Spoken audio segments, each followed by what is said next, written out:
The Three Questions is a short story written by Leo Tolstoy, and without any delay, I'm going to narrate it today. So let's start. It once occurred to a certain king that if he always knew the right time to begin everything, if he knew who were the right people to listen to and whom to avoid, and above all, if he always knew what was the most important thing to do, he would never fail in anything he might undertake. And this thought, having occurred to him, he had it proclaimed throughout his kingdom that he would give a great reward to anyone who would teach him what was the right time for every action and who were the most necessary people and how he might know what was the most important thing to do. And learned men came to the king, but they all answered his questions differently. In reply to the first question, some said that to know the right time for every action, one must draw up in advance a table of days, months, and years, and must live strictly according to it. Only thus, they said, could everything be done at its proper time. Others declared that it was impossible to decide beforehand the right time for every action. But that, not letting oneself be absorbed in idle pastimes, one should always attend to all that was all going on and then do what was most needful. Others again said that however attentive the king might be to what was going on, it was impossible for one to decide correctly the right time for every action, but that he should have a council of wise men who would help him to fix the proper time for everything. But then again, others said there were some things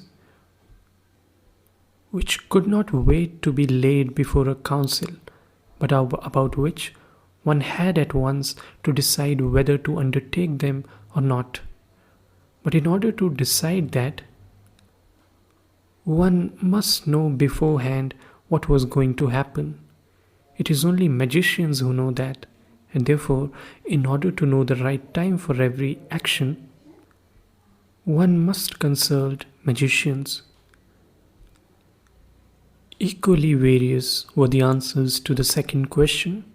Some said the people the king the most needed were his counselors, others the priests, others the doctors, while some said the warriors were the most necessary. To the third question as to what was the most important occupation, some relied that the most important thing in the world was science. Others said it was skill in warfare, and others again that it was religious worship. All the answers being different, the king agreed with none of them and gave the reward to none. But still, wishing to find the right answers to his questions, he decided to consult a hermit, widely renowned for his wisdom. The hermit lived in a wood which he never quitted, and he received none but common folk. So the king put on simple clothes and before reaching the hermit's cell dismounted from his horse. Leaving his bodyguard behind, he went on alone. When the king approached, the hermit was digging the ground in front of his hut. Seeing the king, he greeted him and went on digging. The hermit was frail and weak, and each time he stuck his spade into the ground and turned a little earth, he breathed heavily. The king went up to him and said, "I have come to you, wise hermit, to ask you to answer 3 questions. How can I learn to do the right thing at the right time? Who are the people I most need, and to whom should I therefore pay more attention than to the rest? And what affairs are the most important and need my first attention?" The hermit listened to the king, but answered nothing. He just spat on his hand and recommenced digging. "You are tired," said the king. "Let me take the spade and work a while for you." "Thanks," said the hermit. And giving the spade to the king, he sat down on the ground. When he had dug 2 beds, the king stopped and repeated his questions. The hermit again gave no answer, but rose, stretched out his hand for the spade, and said, "Now rest a while, and let me work a bit." But the king did not give him the spade, and continued to dig. 1 hour passed, and another. The sun began to sink behind the trees, and the king at last stuck the spade into the ground and said, "I came to you, wise man, for an answer to my questions.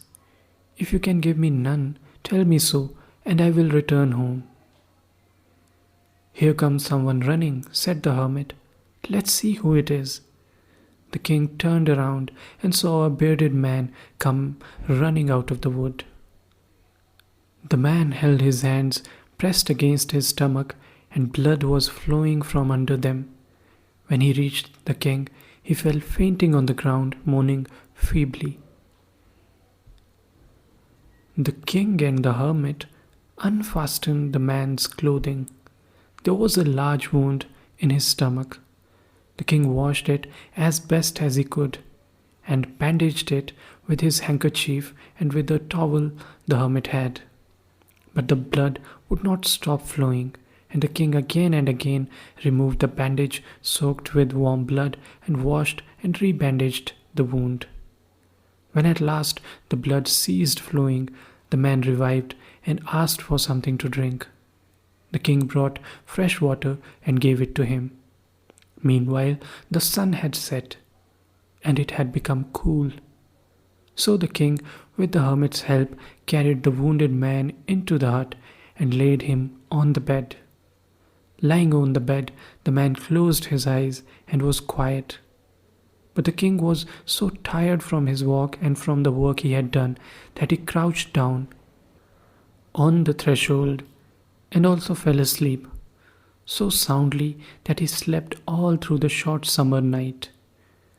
When he awoke in the morning, it was long before he could remember where he was or who was the strange bearded man lying on the bed and gazing intently at him with shining eyes. "Forgive me," said the bearded man in a weak voice. When he saw that the king was awake and was looking at him, "I do not know you and have nothing to forgive you for," said the king. "You do not know me. I am that enemy of yours who swore to revenge himself on you, because you executed his brother and seized his property. I knew you had gone alone to see the hermit, and I resolved to kill you on your way back. But the day passed and you did not return.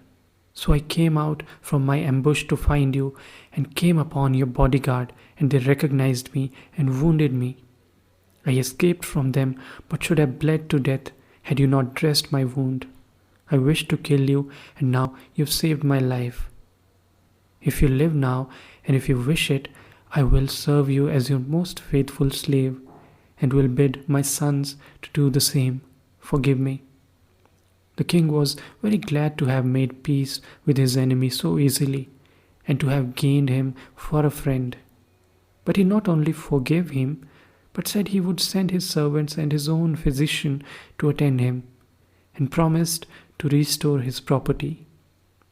Having taken leave of the wounded man, the king went out into the porch and looked around for the hermit.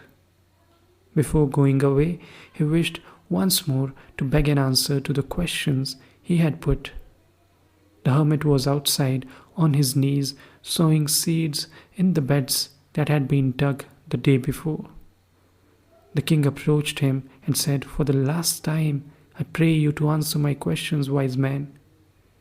"You've already been answered," said the hermit. "How answered? What do you mean?" asked the king. "Do you not see?" replied the hermit. "If you had not pitied my weakness yesterday and had not dug those beds for me, but had gone your way, that man would have attacked you, and you would have repented of not having stayed with me. So the most important time was when you were digging the beds, and I was the most important man. And to do me good was your most important business. Afterward, when that man ran to us, the most important time was when you were attending to him. For if you had not bound up his wounds, he would have died without having made peace with you. So he was the most important man, and what you did for him was your most important business. Remember then, there is only one time that is important. That is now. It is the most important time because it is the only time when we have any power. The most necessary person is the one with whom you are. For no man knows whether he will ever have dealings with anyone else. And the most important affair is to do that person good. Because for that purpose alone was man sent into this life.